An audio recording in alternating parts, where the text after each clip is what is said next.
this Shabbat, we are celebrating Sustainability Shabbat in honor of Tu Bishvat, which was on Monday. And in honor of this occasion, I wanted to tell you a little bit about my plant friend here that I have in my office. This was given to me as a gift by Rick Leiner, who was then the president when I first started as the rabbi here at Bethel. And it had a lovely little white bow on it. And I said, Rick, you know, I'm not always the best plant owner. And he said, don't worry, this is a very hardy plant and very resilient.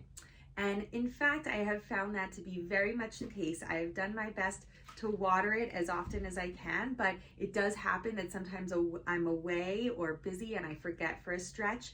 And this plant will let me know. It will, you know, have some brown leaves, or it will start to droop, and then suddenly all at once it will be on the ground. All the leaves will be on the floor. These lovely little perky stems will be pointing downward, and that's when I know it's time to water it.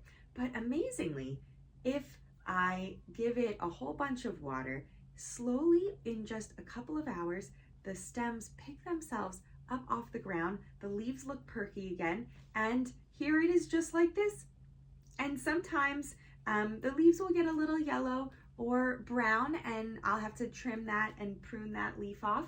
But still, it's been able to put out new flowers over the years. You can see these lovely little green-white flowers, and it's continued on for these whole 5.5 years that I've been here at Bethel. And I just take a lot of heart from this plant and its resilience, and knowing that life, even when we feel like we're on the ground, when we have nothing left and no resources, still we can have the ability to recover, to, with a little bit of help and sustenance, pick ourselves back up and be bouncy and resilient once more.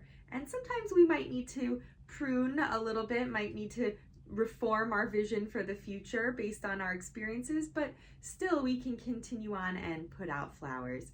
So I'm very inspired by this plant friend, and I actually gave a smaller version of it to Bill Walter, our executive director, last year for Hanukkah when I was giving our whole staff little plant friends for Hanukkah. I gave him this plant because I really just believe in its message of resilience and beauty. So I hope on this Sustainability Shabbat we can all take heart from this plant friend and the resilience that we see so often in nature after major forest fires that seem to destroy everything, or even after nuclear meltdowns. Nature has a way of creeping back in and rebuilding life and showing us that life has such incredible resilience and can keep going even after the worst has happened.